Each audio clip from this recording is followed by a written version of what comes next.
Welcome into KC Sports Tonight, starring Gabe Swatz, featuring Jared Koller here at KCTV5. You know him from the streams, or if you're a diehard fan at Arrowhead, you see him front and center quite often among Chiefs Kingdom's finest. I say that to bring some validity to Gabe's name, all right? He watches this team week in and week out, so he's here to bring some valuable perspective.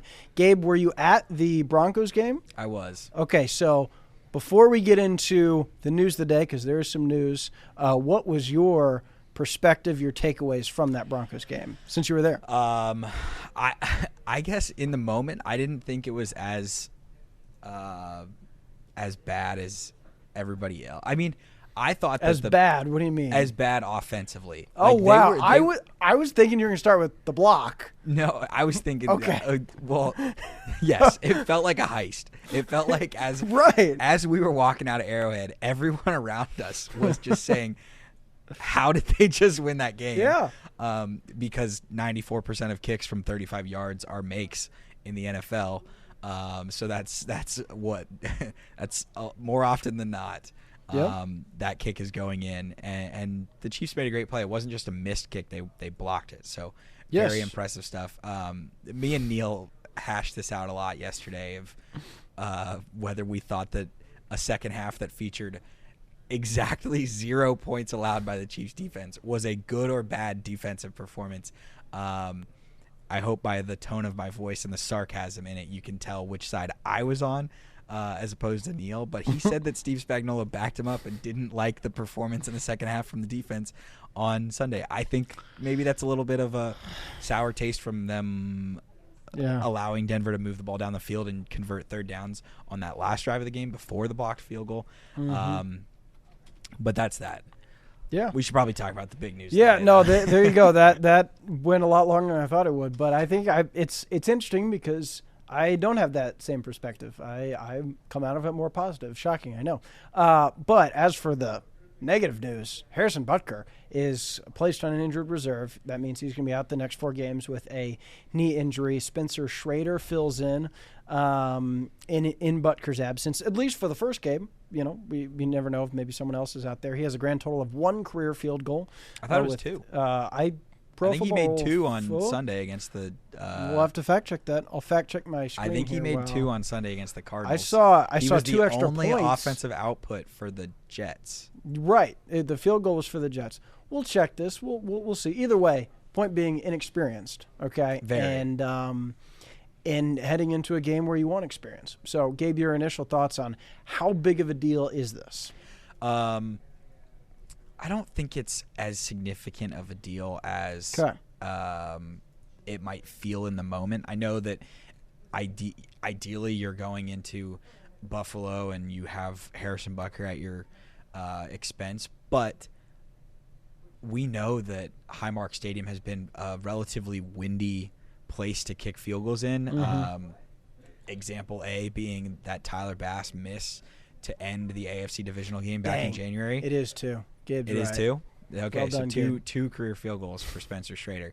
But yeah, it's going to be a windy game. So even with Harrison Butker available to you as the Chiefs, you're not expecting to make 55, 60 yarders as at the same clip as you would at Arrowhead or anywhere else, because it's one of the windier places. And that's why when Bass made a 61-yarder a couple weeks ago for the Bills to beat Miami, the one Bills fan friend of mine that I have from college was patently shocked because that stuff doesn't happen at that stadium. So I would expect the Chiefs to be more aggressive on 4th and short if possible. I would think that I would hope that Andy would Reid be the isn't change. Really that aggressive very often, I feel like. I would just think that anything inside of or outside of between 40 and 50, if it's 4th and 2 or less, needs to be go automatically. And if it's 4th and 3, it's a debate. So hopefully the game doesn't come down to a kick, I would say. But we've also seen that there were important kicks to be made when Matt Amendola and Matt Wright got different looks for the Chiefs a couple Matt years Wright ago. had the longest field goal in Chiefs history for like a week, was it? 2 weeks? Longest field goal in Arrowhead history for exactly 1 week, and then Harrison Butker stole it from him. So I'm not overreacting to it. We've seen what Harrison Butker has looked like when he's had a couple weeks of an injury to deal with in season and then come back. But it's not the best news, so it's not an ideal thing for the Chiefs to continue dealing with. I think it adds just to the narrative of how crazy this season is, and that the injuries, like, to me, Gabe, if you said succinctly say the story of the season, I would say succinct, but I would say it's the number of injuries and the Chiefs' ability to consistently overcome that number of key injuries. But I keep thinking at some point, like, if someone else goes down, now this is kind of the one area where, okay, maybe they can survive because they're maybe not as reliant on Butker. That depends on each game. You don't know how often you're going to need a big kick, whereas some other positions, like if they were to lose, I'm not even going to say a name because I don't want to jinx anything, that I think it'd be even harder to overcome. But this is another one where, if it comes down to a field goal, or if it's a 1, 2, 3 point game and there's a field goal made or missed, like, this team continually is having to overcome adversity, and we'll see if they can continually do that. Yeah. I mean, I'm interested to see how I'll be interested to see what Schrader's first kick looks like. Okay. I know that Matt Ariza actually did kick field goals at San Diego State. Yeah. So... And for those, Schrader went to South Florida and 1 year at Notre Dame. 1 year at Notre Dame.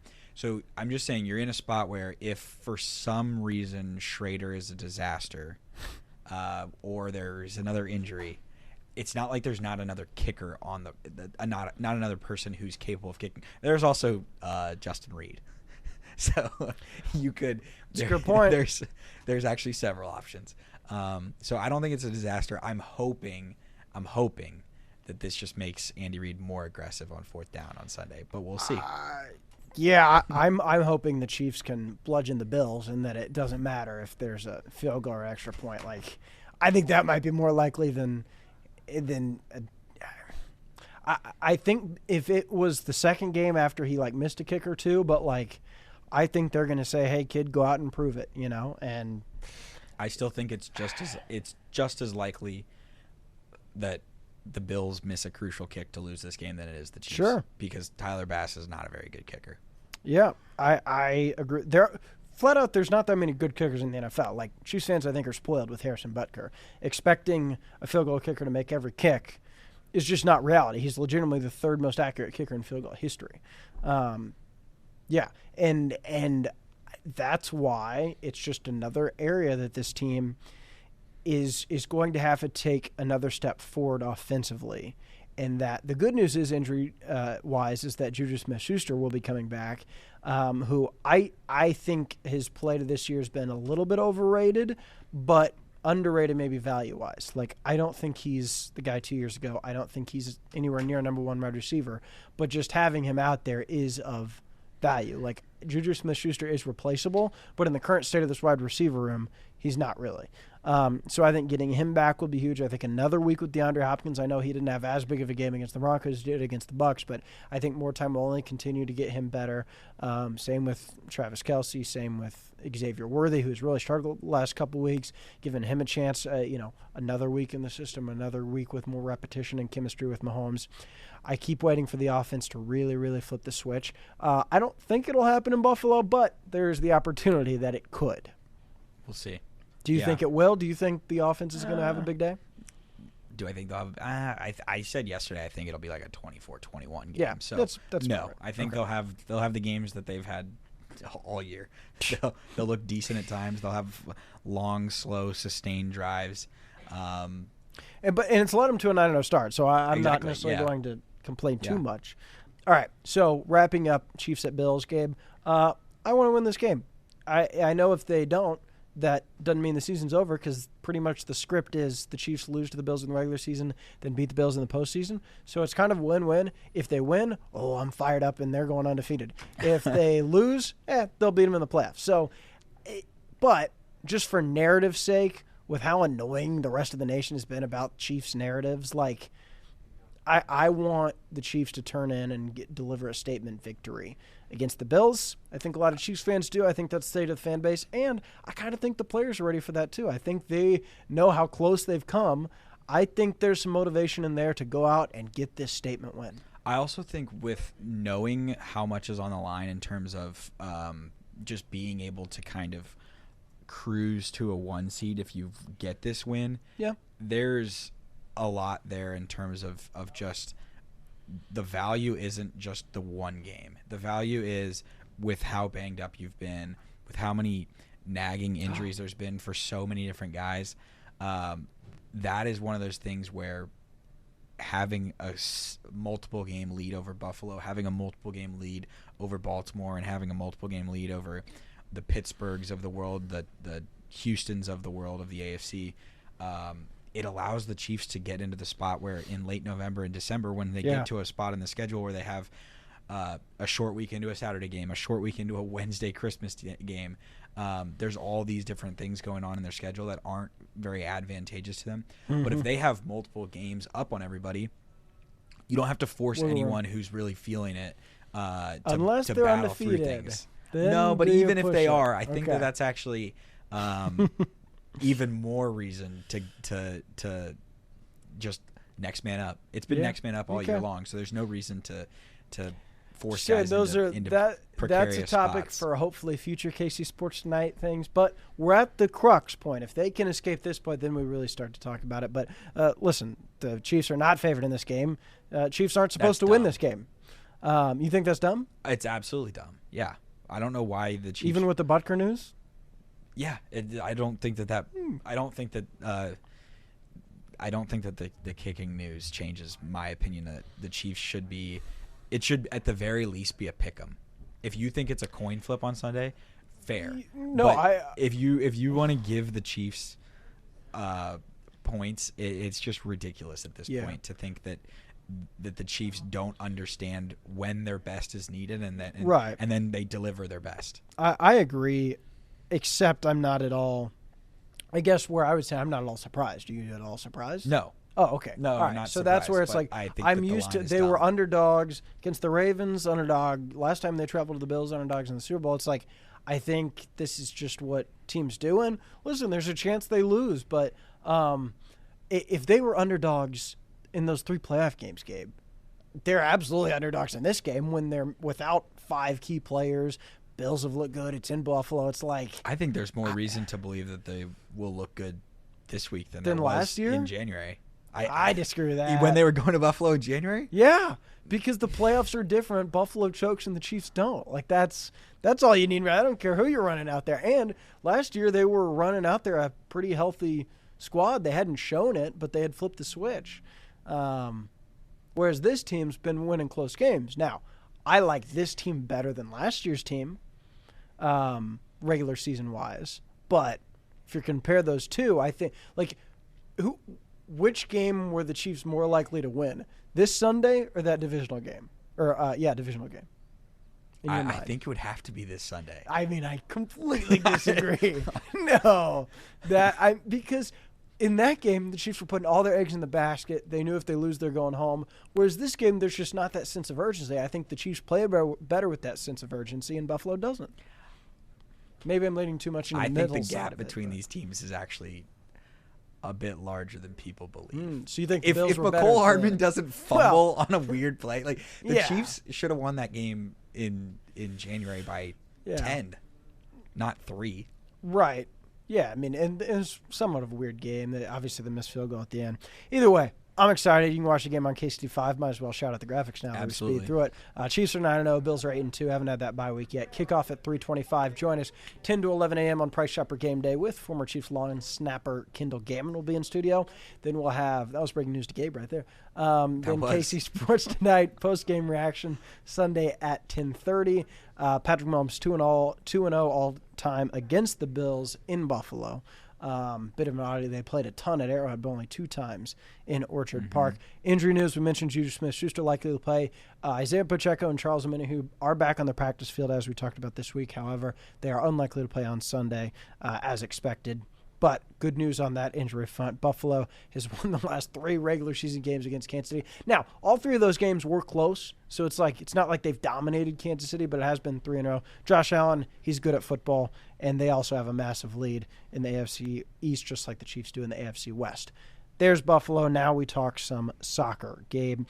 Starting with the big news of the day with Sporting Kansas City saying goodbye. And, Gabe, I think this is one where Gabe is not at the front row of every single Sporting KC match, so he's not as much of a diehard in that. Objectively, that's a fact. Yeah, and so I say that also saying that I think these names surpass even those diehard fans. I think you know the name Johnny Russell, you know the name Tim Melia, regardless of how many Sporting matches you went, and that's a credit to them for the careers that they built and the legacy and reputation they have, and that's why, even though this was expected, it is a sad move, I think, when you have guys move on. Tim Melia been here since 2014, Johnny Russell since 2018. Yeah, it's kind of what we discussed when Sporting was making front office moves of just kind of letting themselves go from, I guess, this era, to put it one way. That's what it is. Just to kind of free themselves from, not necessarily, it's not what they wanted to do, I guess, or it's not what anybody's been aiming for them to do for a long time, but it's been due. And that kind of came to a head with this season being super disappointing. So I don't think it's super shocking, but yeah, I mean, Melia's been here for a decade, so he was still good last year. It'll be different to see. It'll be different to not see him back there.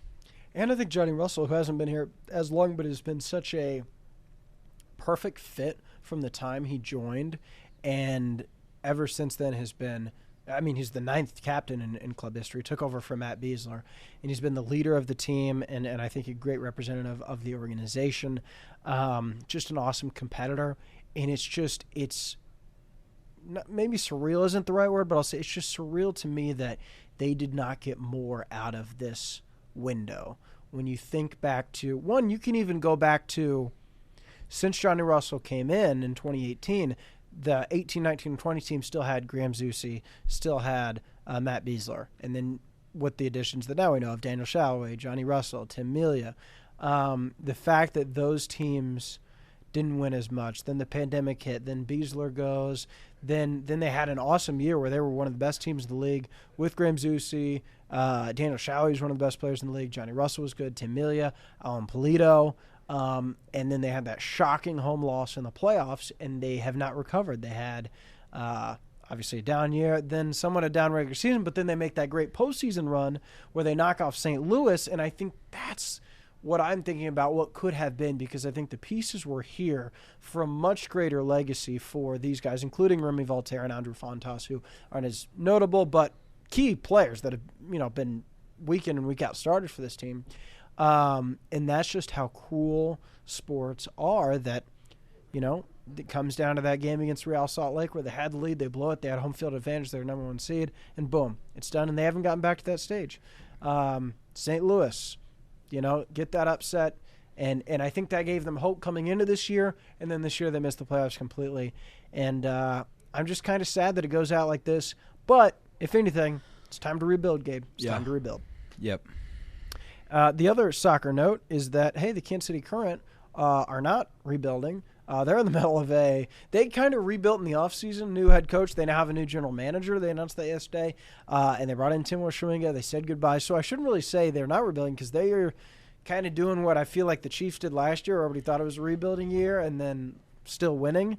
Or 2022. Yeah. Yeah. And so all the credit for the Current to win maybe a year before some people thought. They had a changing goalkeeper as well. When you look at this Current semifinal against Orlando, how excited are you for what's to come, what you're going to see on Sunday? Excuse me. I really, really, really am hoping that they get past this one, just because I think having the perfect storm of hosting the NWSL title game at home would be just an incredible thing for the city. You see it in other leagues where the home franchises get to host or you play title games that aren't just in the home arena like an NBA or an NHL. When you have the NFL, it took forever for them to get to a point where a home team played a home Super Bowl, and that was the Buccaneers in 2020. So why'd you bring that up? I mean, and then it happened a miserable 2 years game. ago. But now the current have a chance to be that team, and you could have said that without bringing that up. Have the advantage, even though they're not the number 1 seed. So yeah, they're the 4 seed. I don't. You got to kind of take advantage of this. It's an advantageous spot for them. Yeah, with how good the Current have been this year by Kansas City perception, they're the 4 seed, which kind of surprised me. But that speaks to how good Orlando is. Orlando beat them in the regular season. To your point, I'm more hoping they have everything you said I agree with. I also want them to host that championship game just because that'll be an awesome atmosphere, and we kind of didn't get that atmosphere for the quarterfinal match. There was only about 7,000 people there. It was raining early.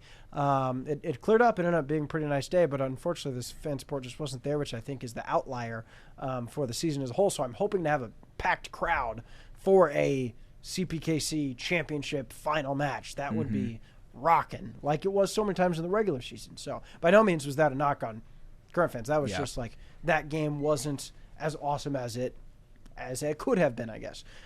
So I'm looking forward to that. Either way, should be a fun match to watch for on Sunday. And in case you needed more to get excited about this weekend, all 3 local college football teams in action. Neil Jones will be live at Bill Snyder Family Stadium in Manhattan, Kansas. Manhappiness. Gabe Swatz will be there with his shirt off, chest painted. He'll have the Sun Devil horns. He'll be wearing his Drew Pine jersey, saying No.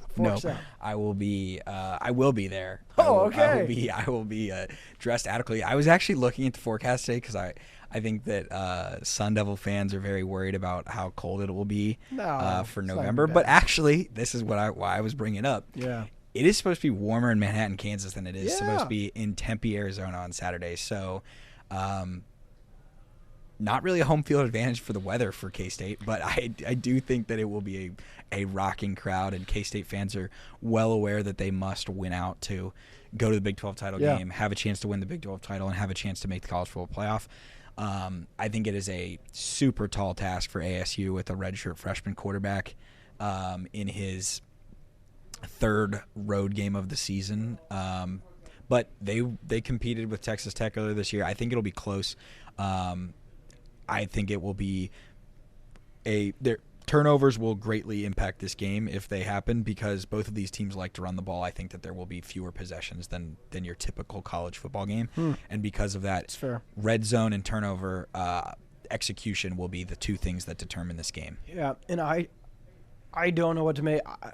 Kansas State, I think, is a really good football team, but the way they played against Houston wasn't good enough. But the way they've played at other times this year has been, and so it's kind of not a coin flip for me because I think Kansas State should win, but I don't know if any outcome would surprise me. If you said they lost, I guess that would surprise me more. But I think in college football, especially when you have a young quarterback, anything is on the table. But if Kansas State plays close to their level, I think they should win, especially at home. For sure. And that's not necessarily slight to Arizona State, but I think Kansas State at their best is one of the top 10 to 15 teams in the country. So yeah, it's and just I've told you this before. K-State's got a special teams advantage again on Saturday. Yes, because ASU's kicking game is copy not and paste.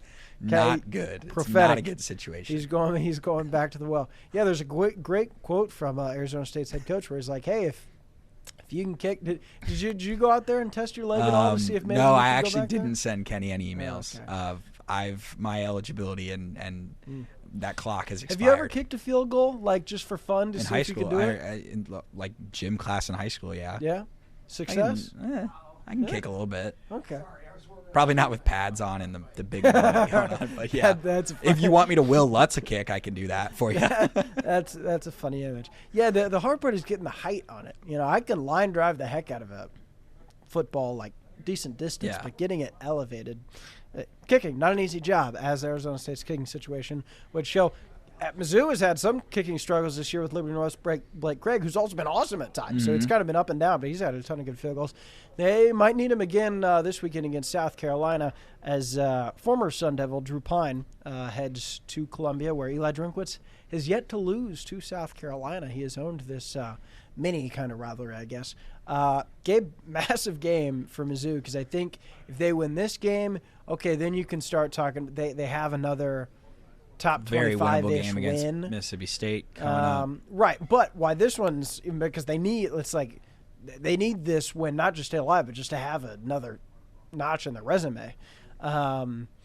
But I don't know if it's coming. I'm not optimistic about because it sounds like Drew Pine's probably going to play. Yep. And I give him all the credit in the world. He manned up down there in Columbia on Saturday and was great at the end. Like, he had a couple runs where he was awesome. He did the Marc Gasol walk. Like, he was fired up and threw an awesome dime to Theo Weiss. But I don't know if he can do that again. So I'm looking forward to watching. But is that am I being too pessimistic? I think you need some offense from from in this game, which is possible. It's possible, but I think that's gonna have to be part of the recipe. Okay. Well, I was hoping for maybe a little you to say, "Hey, South Carolina's flawed." No. South Carolina's flawed. Right. A little bit offensively, but Mizzou is probably more flawed. If ever there was an offense to overcome it, like Mizzou, I think they should have Nate Noel back in more capacity. They have Luther Bird and they have Theo Weiss. There's a world in which they can game plan around a backup quarterback that should have more confidence now than he did going into the Oklahoma game. Okay, either way, Kansas.